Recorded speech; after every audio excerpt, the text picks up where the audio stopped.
વિદ્યાર્થી મિત્રો, આજે આપણે ધોરણ 9 આપણો વિષય છે સામાજિક વિજ્ઞાન અને આપણું જે પ્રકરણ છે એ છે 15 અને જળ પરિવાહ. આજના આ પ્રકરણનો વિદ્યાર્થીઓ આપણો છેલ્લો વિડિયો છે અને આ જ વિડિયોમાં વિદ્યાર્થી ઓલ ઓવર આપણે પ્રકરણનું પણ પુનરાવર્તન કરી દઈશું. તો વિદ્યાર્થી અગાઉના વિડિયોમાં આપણે જોયું હતું કે સરોવરની ઉપયોગિતા, સરોવરોની ઉપયોગિતા. તો વિદ્યાર્થી સરોવરની ઉપયોગિતા અને ત્યારબાદ આજનો આપણો ટોપિક છે કે નદીઓનું આર્થિક દ્રષ્ટિએ મહત્વ જણાવો. નદીઓનું મહત્વ જણાવો.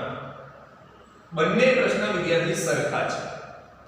જેવી રીતે સરોવરના પાણીનો ઉપયોગ પીવા માટે, ઘર વપરાશ માટે અને ખેતીમાં સિંચાઈ માટે થતો હોય છે, તેવી જ રીતે વિદ્યાર્થીઓ જે નદીઓના પાણીનો ઉપયોગ પણ પીવા માટે, ઘર વપરાશ માટે અને ખેતીમાં સિંચાઈ માટે પણ થતો હોય છે. હવે વિદ્યાર્થી કોઈવાર એવો પ્રશ્ન પૂછાય કે નદીઓનું મહત્વ જણાવો, અથવા બીજી રીતે પ્રશ્ન આવે નદીઓનું આર્થિક દ્રષ્ટિએ મહત્વ જણાવો, તો વિદ્યાર્થી બંને પ્રશ્ન સરખા થશે. એ ખાસ આપણે યાદ રાખીશું. તો વિદ્યાર્થી આપણા ભારત દેશમાં નદીઓને લોકમાતાનું બિરુદ આપ્યું છે. કયું બિરુદ આપવામાં આવેલું છે? તો ભારત દેશમાં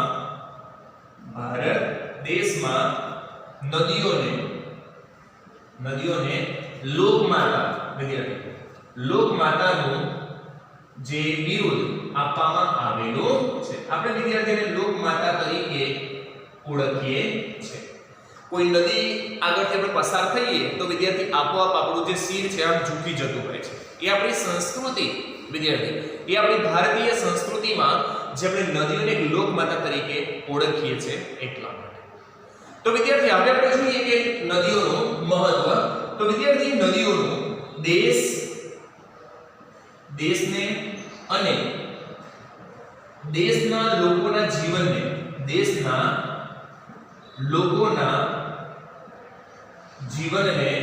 સમૃદ્ધ બનાવવામાં નદીઓનો મુખ્ય ફાળો રહેલો છે.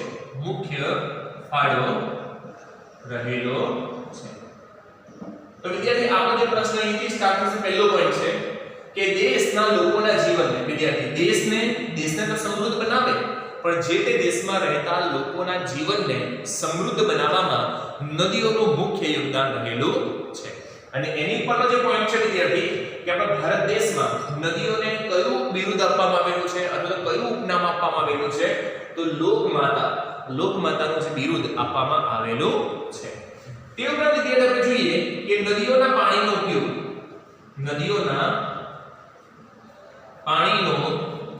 ઉપયોગ પીવા માટે,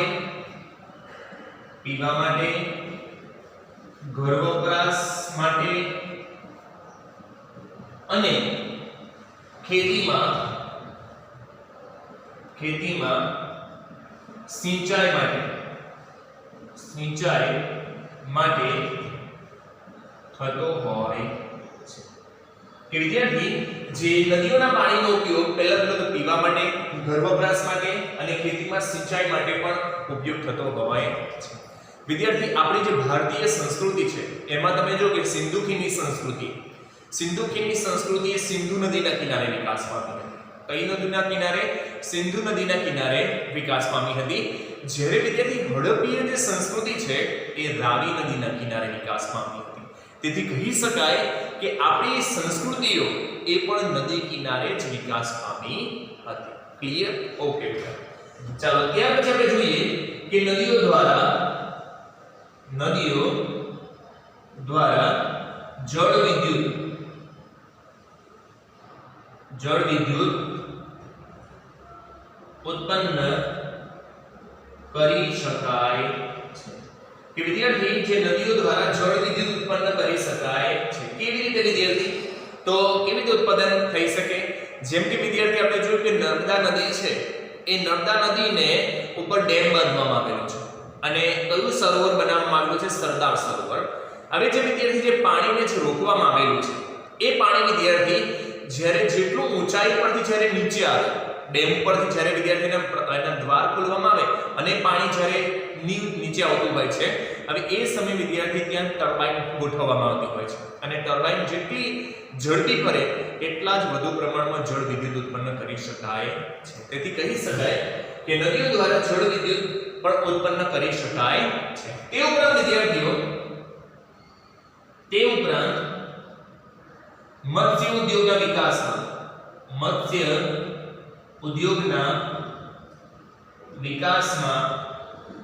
પણ નદીઓ મહત્વની છે.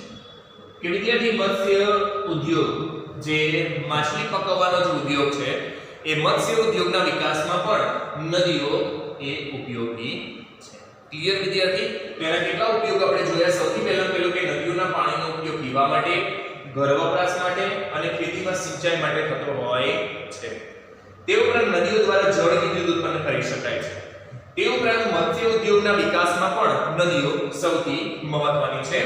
તે ઉપરાંત વિદ્યાર્થી આપણે જોઈએ કે નદી કિનારાની માટીમાંથી ઘર બનાવી શકાય. તે ઉપરાંત રમકડા, માટીના વિવિધ વાસણો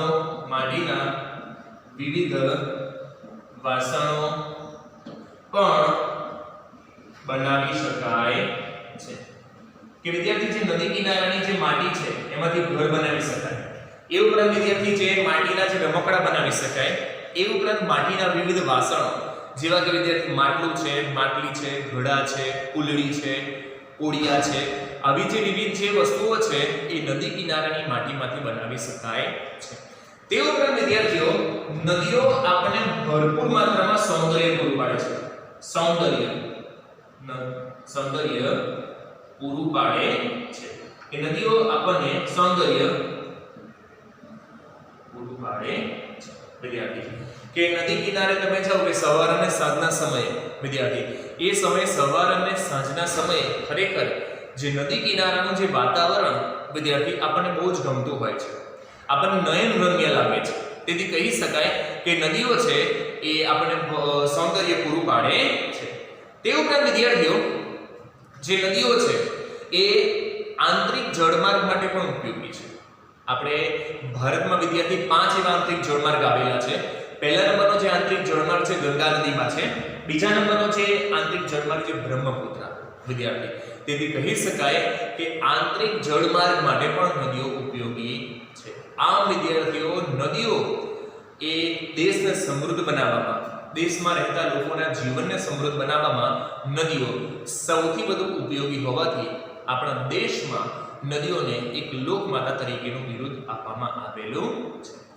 પરંતુ વિદ્યાર્થી મને એક વાત તમે જુઓ કે આપણે જે દેશમાં આપણે નદીઓને લોકમાતા તરીકેનું બિરુદ આપેલું છે, જ્યારે વિશ્વના કેટલાક દેશો વિદ્યાર્થી અમેરિકા છે, રશિયા છે, જર્મની છે, આ જે દેશોમાં વિદ્યાર્થી નદીઓને લોકમાતાનું બિરુદ આપવામાં આવેલું નથી. તો પણ વિદ્યાર્થી ત્યાંની નદી એકદમ ક્લીન છે, એકદમ ચોખ્ખી છે. જ્યારે વિદ્યાર્થી આપણે નદીઓને લોકમાતાનું બિરુદ આપેલું છે અને આપણા દેશમાં વિદ્યાર્થી કેટલીક નદીઓ એટલી બધી દૂષિત બની છે, કેટલીક માનવ સર્જિત અને કુદરતી કારણોસર નદીઓ સૌથી વધારે દૂષિત બની છે. એક બાજુ વિદ્યાર્થી આપણે નદીઓને શું કરીએ છીએ? લોકમાતા તરીકેનું બિરુદ આપેલું છે અને પગે લાગીએ છીએ, અને બીજી બાજુ આપણે જ એને સૌથી વધારે દૂષિત કરતા હોય છે વિદ્યાર્થી. તો આપણે જોઈએ હવે કે જળ પ્રદૂષણ હાલમાં વિદ્યાર્થી ભારત દેશની એક રાષ્ટ્રીય સમસ્યા બની ગઈ છે. કઈ સમસ્યા? એક રાષ્ટ્રીય સમસ્યા. તો વિદ્યાર્થી એ છે જળ પ્રદૂષણ. દિવસે દિવસે વિદ્યાર્થી જળ પ્રદૂષણના પ્રમાણમાં સતત વધારો થતો જાય છે. નદીઓ દિવસે દિવસે દૂષિત બનતી જાય છે. તો આપણે જોઈએ કે જળ પ્રદૂષણ અટકાવવાના ઉપાયો. જળ પ્રદૂષણ અટકાવવાના ઉપાયો જણાવો.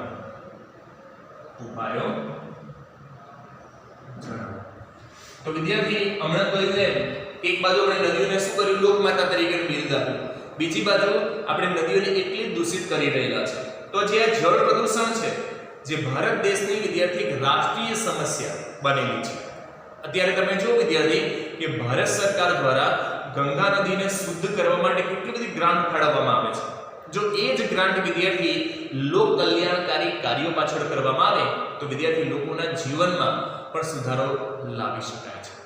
તો વિદ્યાર્થી જે જળ પ્રદૂષણ અટકાવવા માટે સૌથી પહેલા શું કરી શકાય, તો સરકાર દ્વારા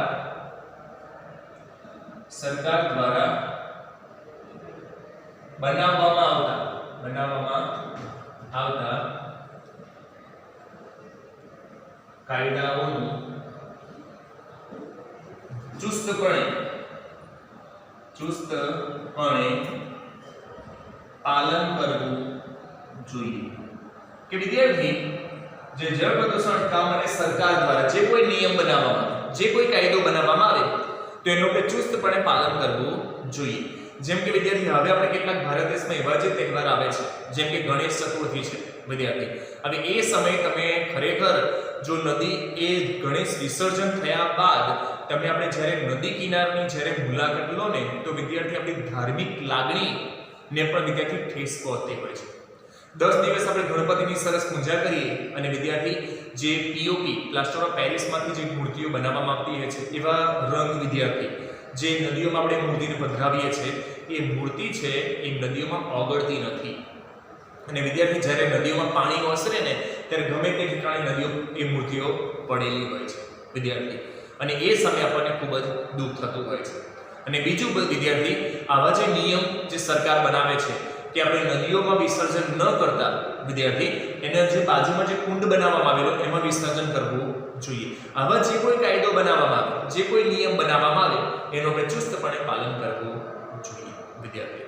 આપણે ગણેશજીની મૂર્તિ છે માટીમાંથી બનાવવી જોઈએ જેથી કરીને વિદ્યાર્થી એ માટીમાંથી જે આપણે મૂર્તિ બનાવવામાં આવેલી છે વિદ્યાર્થી કે એનાથી પણ આપણે આપણી રીતે એ જળ પ્રદૂષણમાં અટકાવવામાં આપણે સહયોગી બની શકીએ. ઓકે બેટા, તો તમે પણ આ જે ટોપિક આપણે ભણીએ ત્યારે મનોમન વિચારજો કે હું શું કાર્ય કરી શકું. એ ઉપરાંત વિદ્યાર્થીઓ ઉદ્યોગો દ્વારા કેમિકલ યુક્ત પાણી નદીઓમાં કે જળાશયોમાં ન છોડવું જોઈએ. અને વિદ્યાર્થી જો કદાચ છોડવું જ એવો કોઈ હોય તો એને શુદ્ધિકરણની પ્રક્રિયા કર્યા બાદ તે પાણી નદીઓમાં છોડવું જોઈએ. તો બીજું વિદ્યાર્થી શું છે કે ઉદ્યોગો દ્વારા જે કેમિકલ યુક્ત પાણી વિદ્યાર્થી કેટલાક ઉદ્યોગોમાં જે પાણીનો જે વપરાશ થતો હોય છે અને ત્યારબાદ જે વપરાયેલું જે પાણી એ સૌથી વધારે ઝેરી હોય છે, સૌથી વધારે કેમિકલ વાળું હોય છે અને એ પાણી વિદ્યાર્થી કેટલાક ઉદ્યોગકારો શું કરે છે સીધું નદીઓમાં છોડી દે અને એને કારણે વિદ્યાર્થીઓ જળ પ્રદૂષણના પ્રમાણમાં સૌથી વધુ વધારો થતો હોય છે. એને કારણે વિદ્યાર્થી કેટલાક જે જળચર જીવો છે એની જે પ્રજાતિઓ છે એ પણ હવે ધીરે ધીરે નામશેષ થવા લાગે છે. તો શું કરી શકે વિદ્યાર્થી? બીજું કે ઉદ્યોગો દ્વારા કેમિકલ યુક્ત પાણી છે એ નદીઓ કે જળાશયોમાં ન છોડવું જોઈએ અને જો છોડવામાં આવે તો એ શુદ્ધિકરણની પ્રક્રિયા કર્યા બાદ તે પાણી એ નદીઓમાં છોડવું જોઈએ. ક્લિયર? ઓકે. ત્યાર પછી ઘરનો કચરો પૂજાપાની સામગ્રી નદીઓમાં ન નાખવી જોઈએ. કે ઘણીવાર વિદ્યાર્થીઓ શું કરતા હોય છે, ઘરનો કચરો હોય, નકામો કચરો હોય, ત્યાર પછી પૂજાપાની સામગ્રી છે એ આપણે શું કરતા હોય છે નદીઓમાં પધરાવી દેતા હોય છે વિદ્યાર્થી. તો એ આપણે ન કરવું જોઈએ ક્યારેય નહીં વિદ્યાર્થી, કે જેને કારણે એ નદીઓ દૂષિત બનતી હોય છે. એનો યોગ્ય જગ્યાએ નિકાલ કરવો જોઈએ. તો આ છે વિદ્યાર્થી કે ઘરનો કચરો છે, પૂજાપાની સામગ્રી છે એ નદીઓમાં ન નાખવી જોઈએ. તે ઉપરાંત વિદ્યાર્થી જે મોટા શહેરો દ્વારા જે ગટરોનું પાણી સીધે સીધું નદીઓમાં ન છોડતા શુદ્ધિકરણની પ્રક્રિયા કર્યા બાદ છોડવું જોઈએ. અત્યારે વિદ્યાર્થીઓ જો કે શહેરોના વ્યાપમાં દિવસે ને દિવસે વધારો થઈ રહ્યો છે. શહેરોનો વ્યાપ દિવસે ને દિવસે વધી રહ્યો છે. એટલા જ ઉદ્યોગોનો વ્યાપ વધી રહ્યો છે. અને એ વિદ્યાર્થી શહેરોમાં માનવ વસ્તી વધવાને કારણે એ ગટરોનું જે ગંદુ પાણી છે એ સીધું નદીઓ કે જળાશયમાં છોડી દેવામાં આવતું હોય છે. અને એને કારણે વિદ્યાર્થી જળ પ્રદૂષણના પ્રમાણમાં વધારો થતો હોય છે. તો અટકાવવા માટે આપણે શું કરી શકાય કે જે ગંદુ પાણી છે એને શુદ્ધિકરણની પ્રક્રિયા કર્યા બાદ તે પાણી નદીઓમાં છોડવું જોઈએ, જેથી કરીને વિદ્યાર્થી એ જળ પ્રદૂષણના પ્રમાણમાં મુખ્યત્વે ઘટાડો કરી શકાય. અને વિદ્યાર્થી બીજું કે ભારત સરકારના જે પર્યાવરણ મંત્રાલય દ્વારા જે કોઈ નિયમ બનાવવામાં આવે, જે કોઈ કાયદો બનાવવામાં આવે એનું સમગ્ર દેશના લોકોએ ચુસ્તપણે પાલન કરવું જોઈએ, જેથી કરીને એ નદીઓના પ્રદૂષણમાં ઘટાડો કરી શકાય. ઓકે બેટા, ક્લિયર? આ બંને પ્રશ્ન તમને વર્કશીટમાં આપવામાં આવેલ છે, સરસ રીતે તમારે લખવાના છે. તો આ છે વિદ્યાર્થી અહીં આપણું જે જળ પ્રદૂષણ અટકાવવા માટેના જે ઉપાયો છે એ ટોપિક આપણો અહીંયા પૂર્ણ થાય છે. હવે વિદ્યાર્થી આપણે ઓલ ઓવર જે પ્રકરણ છે એના જે કેટલાક જે મહત્વના જે પ્રશ્ન છે એને આપણે પુનરાવર્તન કરી લઈએ, જેથી કરીને આવનારી જે આપણી જે પરીક્ષા છે એમાં સૌથી સારા એવા ગુણ પ્રાપ્ત કરી શકીશું. તો સૌથી પહેલા તો વિદ્યાર્થીઓએ જોયું હતું કે હિમાલયની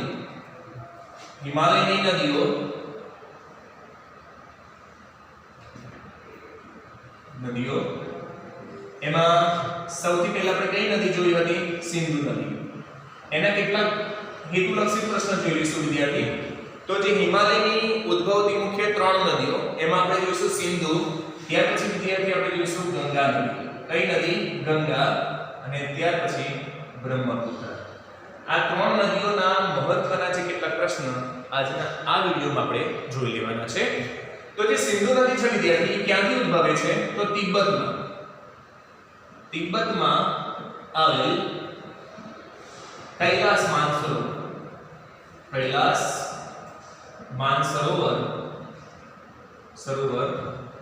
નજીકથી ઉદ્ભવે છે. હવે વિદ્યાર્થી આ જે તિબ્બતમાં આવેલું જે કૈલાસ માનસરોવર છે એના નજીકથી આ સિંધુ નદી ઉદ્ભવે છે. ત્યાર પછી વિદ્યાર્થી આ જે સિંધુ નદી છે એનો પ્રવાહ પશ્ચિમ બાજુ અને ત્યાર પછી ઉત્તરમાં જાય છે અને સૌપ્રથમ કયા રાજ્યમાં પ્રવેશ કરે છે? તો જમ્મુ કાશ્મીર રાજ્યમાં. કયા રાજ્યમાં પ્રવેશ કરે છે? જમ્મુ કાશ્મીર રાજ્યના કયા જિલ્લામાં? તો લદાખ જિલ્લામાં. કયા જિલ્લામાં? લદાખ જિલ્લામાં પ્રવેશ કરે છે. હવે વિદ્યાર્થી ત્યાર પછી આ સિંધુ નદી છે એ મુખ્યત્વે પશ્ચિમ બાજુ એમાં એને સતલુજ, રાવી, ચીનાબ, બિયાસ અને ઝેલમ આ પાંચેય નદીઓ એને પાકિસ્તાનના મિઠાનકોટ પાસે મળે છે. આજે સતલુજ, રાવી, ચીનાબ, બિયાસ અને કઈ નદી વિદ્યાર્થીઓ? ઝેલમ. આ પાંચેય નદીઓ પાકિસ્તાનમાં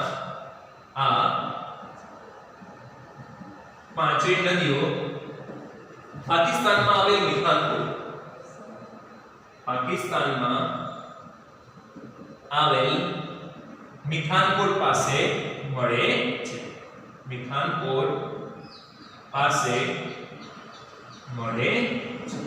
હવે વિદ્યાર્થી જે સિંધુ નદી છે એ સિંધુ નદીના પાણીના પ્રશ્નને કારણે ભારત અને પાકિસ્તાન વચ્ચે 1960ની સાલમાં કરાર થયો. કઈ સાલમાં કરાર થયો? 1960ની સાલમાં. કયા બે દેશ વચ્ચે વિદ્યાર્થી? ભારત અને પાકિસ્તાન વચ્ચે. અત્યારે ભારત દેશ છે વિદ્યાર્થી એ સિંધુ નદીના પાણીનો 20% પાણીનો ઉપયોગ કરે છે. કેટલા ટકા પાણીનો ઉપયોગ કરે છે? 20% પાણીનો ઉપયોગ કરે છે. અને સિંધુ નદીની કુલ લંબાઈ કેટલી છે વિદ્યાર્થીઓ? તો 2900 કિમી છે. કુલ એની લંબાઈ કેટલી છે?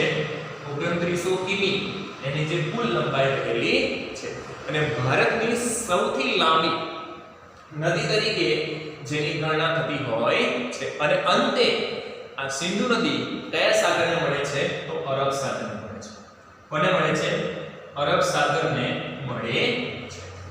અને વિદ્યાર્થી આપણે વિશ્વમાં જે પાણીના પ્રવાહની દ્રષ્ટિએ સૌથી મોટું બેસિન ક્ષેત્ર ધરાવતી વિશ્વની વિદ્યાર્થી ખાસ યાદ રાખજો તો કઈ નદી છે? એમેઝોન. વિશ્વમાં સૌથી વધુ જે જળ પરિવહન પ્રણાલી ધરાવતી નદી એ એમેઝોન છે અને ભારતની વિદ્યાર્થી આવશે વિદ્યાર્થીઓ તો એમેઝોન. એવી જ રીતે ભારતની વિદ્યાર્થી ગંગા નદી આવશે. કઈ નદી આવશે? સૌથી મોટું બેસિન ક્ષેત્ર ગંગા. અને ગુજરાતમાં હોય તો વિદ્યાર્થી નર્મદા. આ સિંધુ નદી છે એ લંબાઈમાં ભારતની સૌથી લાંબી નદી છે. કુલ લંબાઈ કેટલી છે? 2900 કિમી. ત્યાર પછી વિદ્યાર્થી આપણે જોઈએ હવે ગંગા નદી. ગંગા નદી વિદ્યાર્થી આપણા ભારત દેશમાં જેનું સૌથી વધુ મહત્વ રહેલું છે એવી નદી તો ગંગા નદી જે ગંગોત્રી વિદ્યાર્થી ઉત્તરાખંડ રાજ્યમાં આવેલું ગંગોત્રી. આ ગંગોત્રી જે સ્થળ છે ત્યાંથી અલકનંદા અને ભાગીરથી કઈ બે નદીઓ ઉદ્ભવે છે? અલકનંદા અને ભાગીરથી આ બે નદીઓ ઉદ્ભવે છે. આ ગંગોત્રી આવેલું છે વિદ્યાર્થી ઉત્તરાંચલ રાજ્ય. કયું રાજ્ય? ઉત્તરાંચલ. આ ગંગોત્રી જે સ્થળ છે તેથી કઈ બે નદીઓ ઉદ્ભવે છે? અલકનંદા અને ભાગીરથી.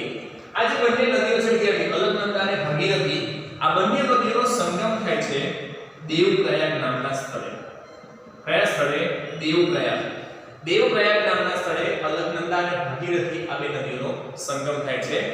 આગળ જતા એ સંયુક્ત પ્રવાહ ગંગાના નામે ઓળખાય છે. તો દેવપ્રયાગ નામનું જે સ્થળ છે વિદ્યાર્થી ત્યાં કઈ બે નદીઓનો સંગમ થાય છે? અલકનંદા અને ભાગીરથી. આ બે નદીઓનો સંગમ એ દેવપ્રયાગ નામના સ્થળે થાય છે અને આગળ જતા એ સંયુક્ત પ્રવાહ ગંગાના નામે ઓળખાય છે. ગંગા નદી કયા સ્થળેથી વિદ્યાર્થી મેદાની પ્રદેશોમાં પ્રવેશ કરે છે તો હરિદ્વાર. કયા સ્થળેથી? હરિદ્વાર પાસેથી જ્યાં ગંગા નદી છે એ મેદાની પ્રદેશોમાં પ્રવેશ કરે છે.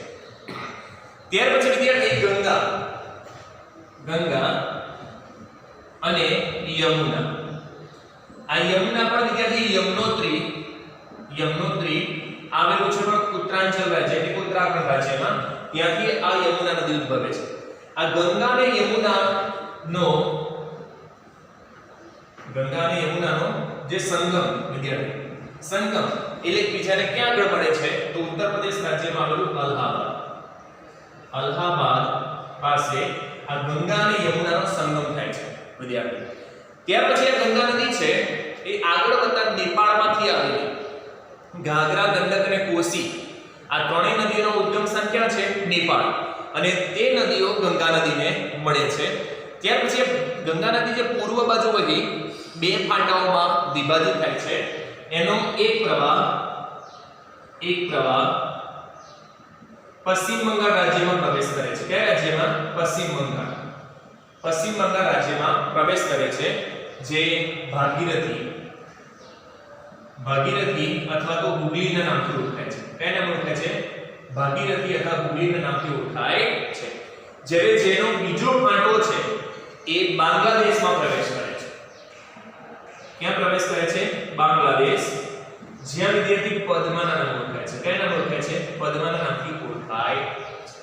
અને વિદ્યાર્થી આ ગંગા નદીની જે કુલ લંબાઈ છે 2500 કિમી છે. કેટલા કિમી એની લંબાઈ છે? કુલ 2500 કિમી જેટલી એની લંબાઈ રહેલી છે.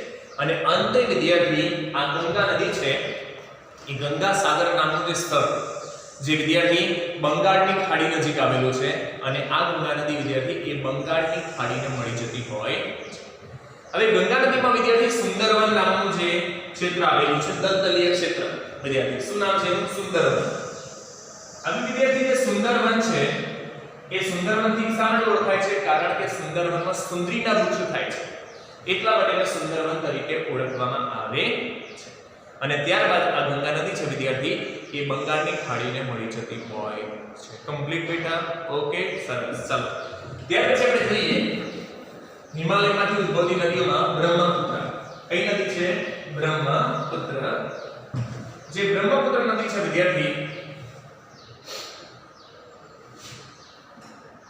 બ્રહ્મપુત્ર તો ભારતમાં પુરુષવાચક સર્વનામ ધરાવતી નદી છે. પુરુષવાચક સર્વનામ ધરાવતી નદી એ છે કઈ નદી? બ્રહ્મપુત્ર. વિદ્યાર્થી આ જે બ્રહ્મપુત્ર નદી છે એનું ઉદ્ગમ સ્થાન પણ વિદ્યાર્થી તિબ્બતમાં જે જ્યાંથી સિંધુ અને સતલુજ ઉદ્ભવે છે એના નજીકના સ્થળેથી જ આ બ્રહ્મપુત્ર નદીનો ઉદ્ભવ થાય છે. અને સૌપ્રથમ ભારતમાં વિદ્યાર્થી અરુણાચલ પ્રદેશ રાજ્યમાં પ્રવેશ કરે છે. કયા રાજ્યમાં? અરુણાચલ પ્રદેશ રાજ્યમાં પ્રવેશ કરે છે. ત્યાર પછી વિદ્યાર્થી અરુણાચલ પ્રદેશમાંથી તે આસામ રાજ્યમાં આવે છે. આસામ રાજ્યમાં વિદ્યાર્થી બ્રહ્મપુત્ર નદી પર સૌથી મોટો વિશ્વનો નદી ટાપુનું નિર્માણ થયું છે જેનું નામ છે માંજુલી દ્વીપ. શું નામ છે એનું? માંજુલી દ્વીપ નામના જે નદી ટાપુનું નિર્માણ થયેલું છે આસામમાં. કઈ નદી પર? બ્રહ્મપુત્ર નદી પર. હવે સિંધુ નદીની જે કુલ લંબાઈ છે વિદ્યાર્થી એ પણ 2900 કિમી છે. જ્યારે જે બ્રહ્મપુત્ર નદી છે એની લંબાઈ પણ કેટલી છે? 2900 કિમી. પરંતુ ભારતની સૌથી લાંબી નદી તરીકે જેની ગણના થતી નથી. એની પાછળનું કારણ એ છે વિદ્યાર્થી કે બ્રહ્મપુત્ર જે નદી છે એના મોટા ભાગનો જે પ્રવાહ એ ભારતની બહાર છે. ભારતની બહાર વહે છે અને એને કારણે એ જે બ્રહ્મપુત્ર નદી છે એ ભારતની સૌથી લાંબી નદી તરીકે જેની ગણના કરવામાં આવતી નથી. ઓકે બેટા, કમ્પ્લીટ. તો વિશ્વનો સૌથી મોટો નદી ટાપુ એ કઈ નદી પર આવેલો છે? બ્રહ્મપુત્ર. અને એ નદી ટાપુનું નામ શું છે? માંજુલી દ્વીપ. કયા રાજ્યમાં આવેલો છે? આસામ રાજ્ય. કયા રાજ્યમાં? આસામ. ત્યાર પછી આપણે જોઈએ દ્વીપકલ્પીય નદીઓ. દ્વીપકલ્પીય નદીઓમાં એટલે કે દક્ષિણ ભારતની નદીઓ. દ્વીપકલ્પીય નદીઓ એને આપણે ઉદ્ગમ સ્થાને જોઈશું. તો દ્વીપકલ્પીય નદીઓમાં વિદ્યાર્થી કઈ બે નદીઓ જે પશ્ચિમ બાજુ વહી અરબ સાગરને મળે છે? તમને જવાબ એનો ખબર છે. કઈ બે નદીઓ છે વિદ્યાર્થીઓ? તો નર્મદા અને તાપી. માત્ર આ બે નદીઓ વિદ્યાર્થી જે પશ્ચિમ બાજુ વહી અરબ સાગરને મળે છે. કોને મળે છે? અરબ સાગરને મળે છે. હવે વિદ્યાર્થી જે નર્મદા નદી કયા રાજ્યમાંથી ઉદ્ભવે છે? તો મધ્યપ્રદેશ રાજ્ય. કયું રાજ્ય? મધ્યપ્રદેશ રાજ્યમાં અમરકંટક પાસેથી આ નર્મદા નદી ઉદ્ભવે છે. ત્યાર પછી વિદ્યાર્થી આપણે જોઈએ તાપી. અહીં આપણે છે ને ફક્ત એના રાજ્ય અને કયા જિલ્લામાંથી ઉદ્ભવે છે તે આપણે જોઈશું, જે પરીક્ષામાં હેતુલક્ષી પ્રશ્ન માટે સૌથી મહત્વનું છે. તો જે તાપી નદી છે વિદ્યાર્થી એ મધ્યપ્રદેશ રાજ્યના બેતુલ જિલ્લામાંથી ઉદ્ભવે છે. કયા જિલ્લામાંથી ઉદ્ભવે છે? બેતુલ જિલ્લામાંથી તે ઉદ્ભવે છે. મધ્યપ્રદેશ રાજ્યનો બેતુલ જિલ્લો. Okay, complete. તો નર્મદા અને તાપી બંને નદીઓના ઉદ્ગમ સ્થાન છે મધ્યપ્રદેશ. ત્યાર પછી વિદ્યાર્થી આપણે જોઈએ ગોદાવરી. આ જે ગોદાવરી નદી છે વિદ્યાર્થીઓ જેને દક્ષિણની ગંગા કહેવામાં આવે છે. શું કહેવામાં આવે છે? દક્ષિણની ગંગા તરીકે જેને ઓળખવામાં આવે છે. અને જે ગોદાવરી નદી છે એ મહારાષ્ટ્ર રાજ્યના નાસિક જિલ્લામાંથી ઉદ્ભવે છે. નાસિક જિલ્લામાંથી આ જે ગોદાવરી નદી ઉદ્ભવે છે. દક્ષિણની ગંગા તરીકે કઈ નદીને ઓળખવામાં આવે છે વિદ્યાર્થી? ખાસ યાદ રાખો, તો ગોદાવરી નદી. ત્યાર પછી વિદ્યાર્થી આપણે જોઈએ મહાનદી. તો જે મહાનદી છે એનું ઉદ્ગમ સ્થાન કયા રાજ્યમાં છે? ટોપિક ચાલી ગયેલો છે વિદ્યાર્થી. વિચારો તો કયું રાજ્ય હશે? છત્તીસગઢ રાજ્ય.